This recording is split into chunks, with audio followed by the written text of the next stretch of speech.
அனைவருக்கும் இனிய வணக்கம். நான் உங்கள் டிஜே சுந்தரபாண்டி, சிவகாசியிலிருந்து. மேசம் முதல் மீனம் வரை 12 ராசி நேயர்களுக்கும் 2024ஆம் ஆண்டு என்னென்ன நன்மைகள் கிடைக்கப் போகிறது, மேலும் 12 ராசிக்காரர்களும் எந்தெந்த விஷயங்களில் கவனமாக இருக்க வேண்டும் என்பதை பற்றி பார்க்க போகிறோம்.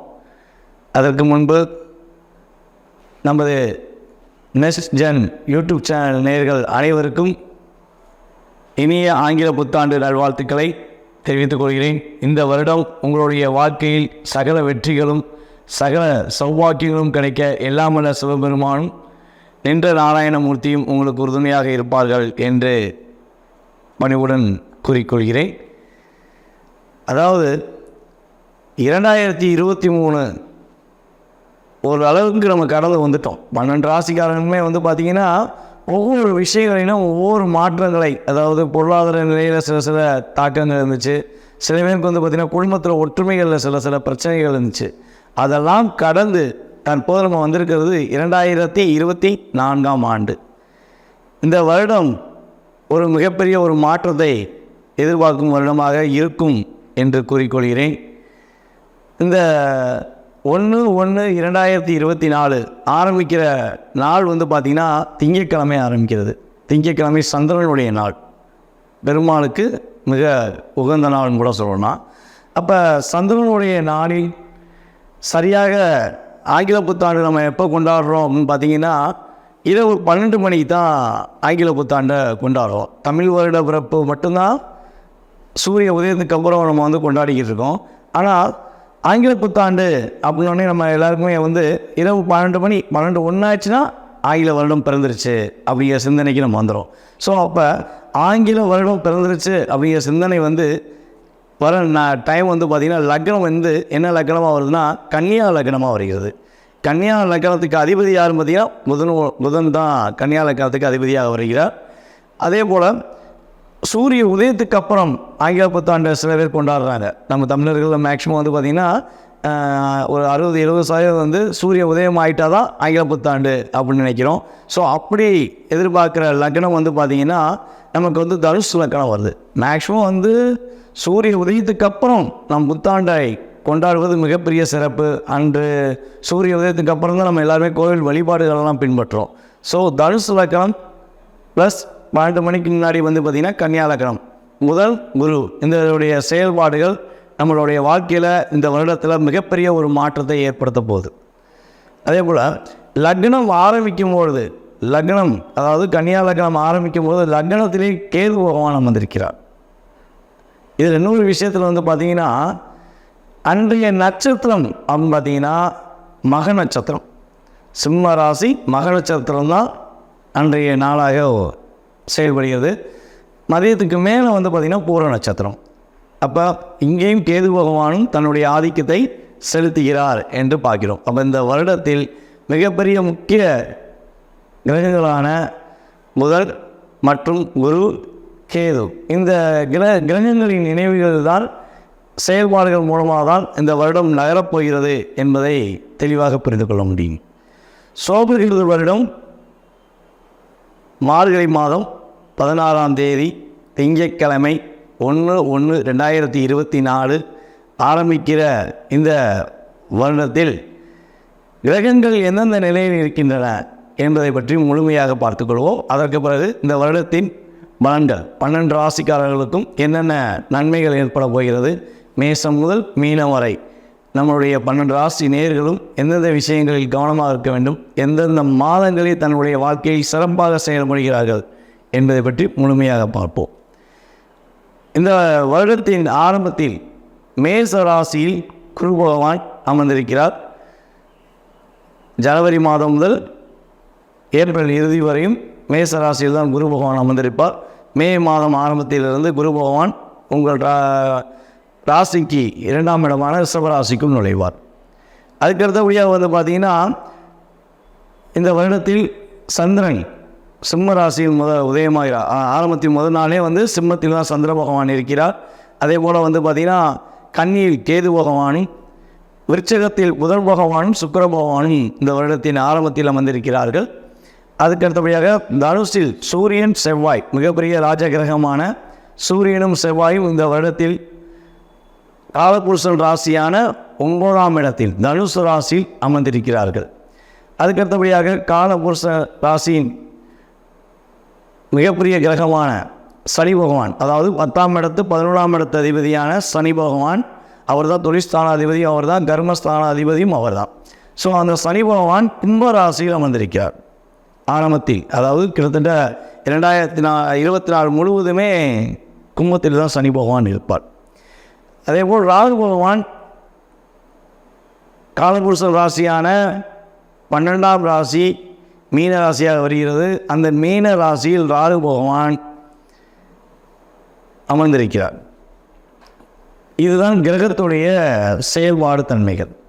இந்த நவ கிரகங்கள் 9 கிரகங்களும் எங்கே அமர்ந்திருக்கிறார்கள், அதனை வைத்துதான் உங்களுடைய வாழ்க்கையில் சில மாற்றங்கள், சில நன்மைகள் ஏற்பட போகிறது என்பதை கணித்து உங்களுக்கு தெளிவாக குறிப்பிடுகிறேன்.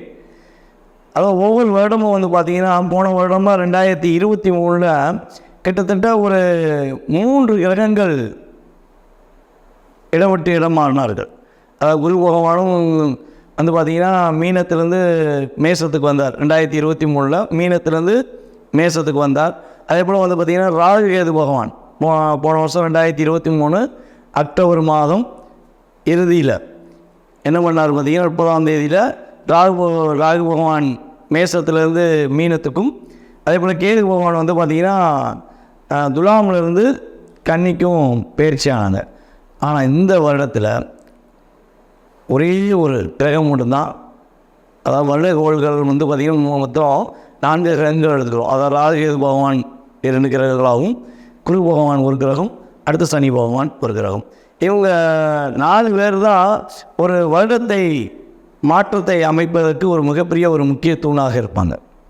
ஸோ அப்படி இருக்கும்பொழுது இந்த வருடத்தில் குரு பகவான் மட்டும்தான் பயிற்சி ஆகிறார். மற்ற கிரகங்கள், இந்த 3 கிரகங்களும் அதே அந்தந்த ராசியில் அமர்ந்திருப்பாங்க. ஸோ குரு பகவானை தவிர்த்து மற்ற வருட கோள்கள் எதுவும் பயிற்சியாகவில்லை.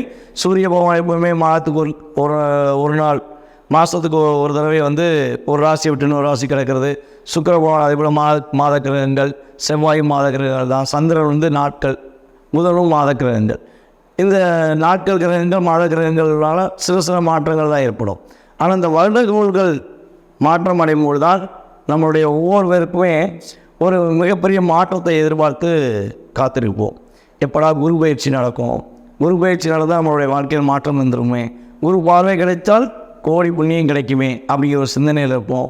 ஸோ அதே போல் பார்த்திங்கன்னா சனி பயிற்சி நடக்குது, என்ன பண்ண போகிறாரோ, நமக்கு என்ன ஒரு நன்மையை செய்ய போகிறாரா இல்லை வேறு தீமையை கொடுக்க போகிறாரா அப்படிங்கிற ஒரு சிந்தனையை நம்ம மனசுக்குள்ள கொடுக்குறதே பார்த்திங்கன்னா இந்த சனி பயிற்சியும் ராகு கேது பயிற்சி தான். இதில் இந்த சனி பகவான் பார்த்திங்கன்னா உங்கள் கூட இருக்கவங்க யார், அவங்களுடைய செயல்பாடு என்ன, உங்களுடைய கர்மா செயல்பாடுகளில் உள்ள தன்மையை பொறுத்து உங்களுடைய வாழ்க்கையில் ஏற்றம் இறக்கத்தை கொடுப்பார். ஆனால் அவர் ஒரு பாடத்தை கொடுத்தாருன்னா, பாடம் புகற்றினார்னா அதில் உங்களுக்கு நன்மைகளும் இருக்கும். அது தீமையை மட்டும் நீங்கள் நினச்சிக்கிட்டீங்கன்னா மனசில் வருத்தம் தான். ஸோ ஆனால் சனி பகவான் உங்களுடைய வாழ்க்கையில் பல மாற்றங்களை கொடுப்பார், அதான் உண்மை. ஸோ இந்த வருடத்தில் குரு பகவான் மட்டும்தான் பயிற்சி ஆகிறார். அதே போல் இந்த வருடத்தில் பார்த்திங்கன்னா உலகியல் ஜோதிடம் அப்படின்னு பார்த்தீங்கன்னா 2024 இயற்கை சீற்றங்கள் கொஞ்சம் ஏற்படும். அதாவது ராகு 12ஆம் இடத்துல உட்காந்துருக்காரு பார்த்தீங்களா, ராகு 12ஆம் இடத்துல அமர்ந்திருக்கிறதுனால உங்களுக்கு இயற்கை சீற்றங்கள், அதாவது நீர்கள் சம்மந்தப்பட்ட செயல்பாடுகள் கொஞ்சம் அதிகமாக மழை பெய்வதற்கான வாய்ப்பு. ஸோ அதே போல் கடல் சீற்றங்கள் ஏற்படுவதற்கான வாய்ப்புகள்லாம் கொஞ்சம் ஏற்படும். அதனால் கொஞ்சம் அதுக்கு முன்னாடி நம்ம என்ன பண்ணணும்னா ஒரு பாதுகாப்பான செயல்பாடுகள் நம்ம செஞ்சுக்கிறது ரொம்ப நல்லது. அதே போல் ராகு பகவான் பார்த்திங்கன்னா வெளிநாடு பயணங்களுக்காக முயற்சி எடுப்பவர்களுக்கு மிகப்பெரிய மாற்றத்தையும் முன்னேற்றத்தையும், கடல் சார்ந்த, அதாவது கடல் அப்படிங்கும்போது கடல் சார்ந்த பகுதிகளுக்கு செல்லுபவர்களுக்கு ஒரு நல்ல மாற்றத்தையும் முன்னேற்றத்தையும் உறுதியாக கொடுப்பார் என்று பார்க்கிறோம்.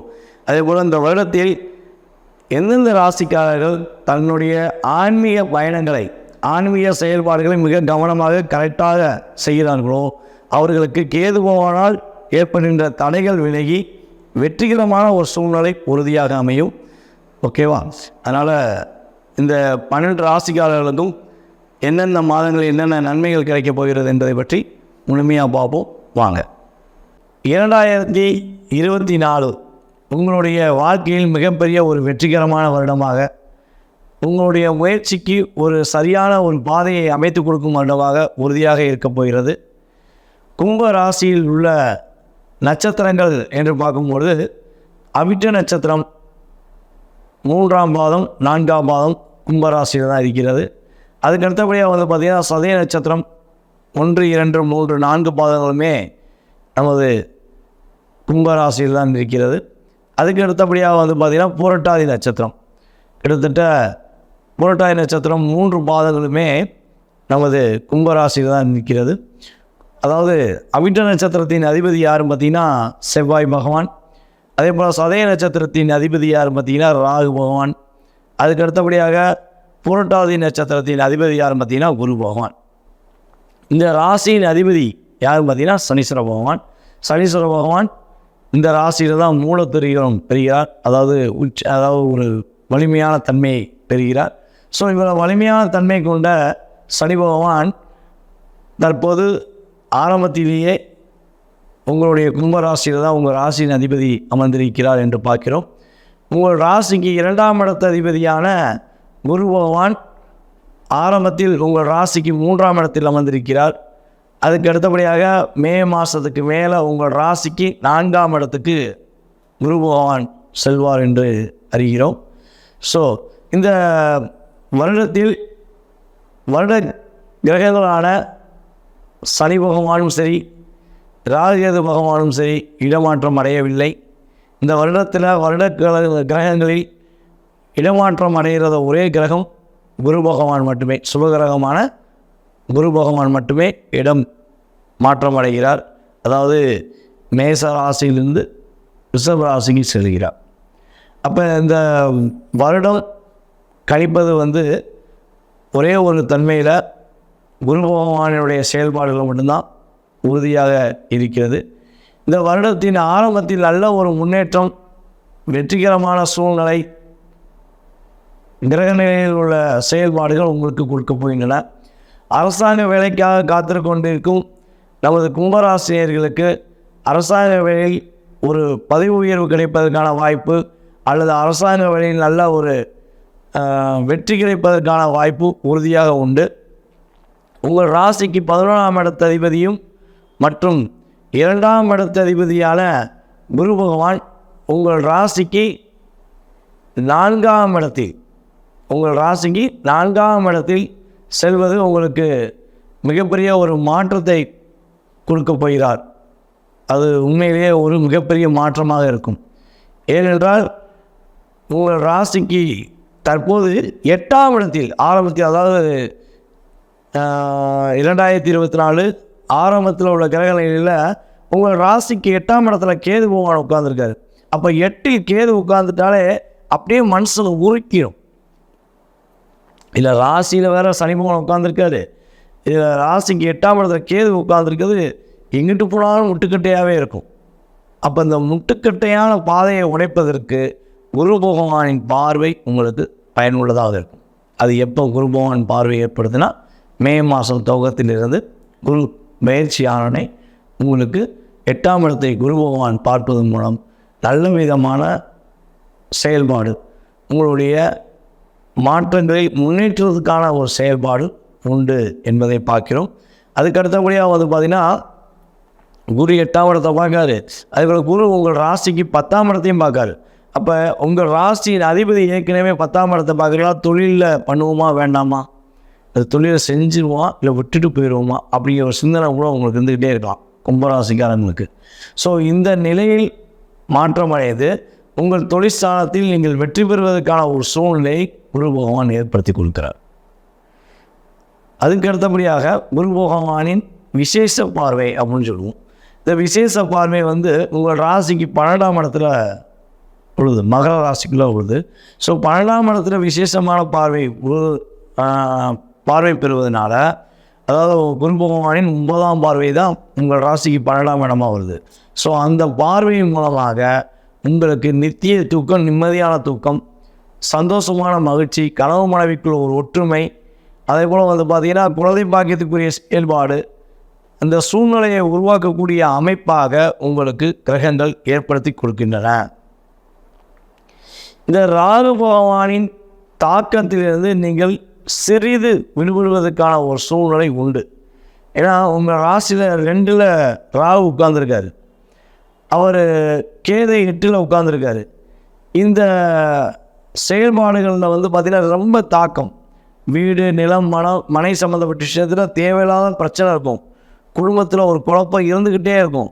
இந்த நிலையில் மாறுவதற்கான சூழ்நிலை தான் குருவோட செயல்பாடு. இப்போ நீங்கள் முடிஞ்சளவு இந்த 2024 முடிகிற வரையும் யாருக்கும் ஜாமீன் கையெழுத்து மட்டும் போட்டுறாதீங்க. நான் இருக்கேன், நான் பார்த்துக்கிறேன், என்னால் முடியும், நீங்கள் கவலைப்படாதீங்கன்னு சொல்லி வாக்கு கொடுக்க வேண்டாம். ஸோ இந்த 2 மட்டும் கரெக்டாக கடைப்பிடிங்க. மீதி எல்லாமே கிரகங்கள் உங்களுக்கு சாதகமான சூழ்நிலையை உருவாக்கும் தன்மையில் தான் இருக்குங்க. ஏன்னா சனி பகவானின் பார்வையும் குரு பகவான் உங்களுக்கு நிப்பாட்டிடுறாரு.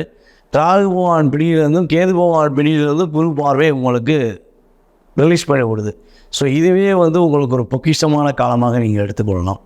அப்போ நான் சொன்ன விஷயத்தை மட்டும் கரெக்டாக கடைப்பிடிச்சிங்கன்னா உங்களுடைய வாழ்க்கையில் மிகப்பெரிய ஒரு மாற்றம், முன்னேற்றம் உறுதியாக உண்டு. உங்களுக்கு வழிபாடு முறைகள் அப்படின்னு சொல்லி பார்த்தீங்கன்னா திருச்செந்தூர் முருகன் வழிபாடு உங்களுக்கு மாற்றத்தையும் முன்னேற்றத்தையும் கொடுக்கும். உங்கள் குலதெய்வ கோயிலுக்கு வருடத்துக்கு 2 முறை இந்த வருடத்தில் சென்று வழிபாடு செய்யுங்கள். 2 முறைக்கு மேலே செல்வது மிகப்பெரிய சிறப்பு.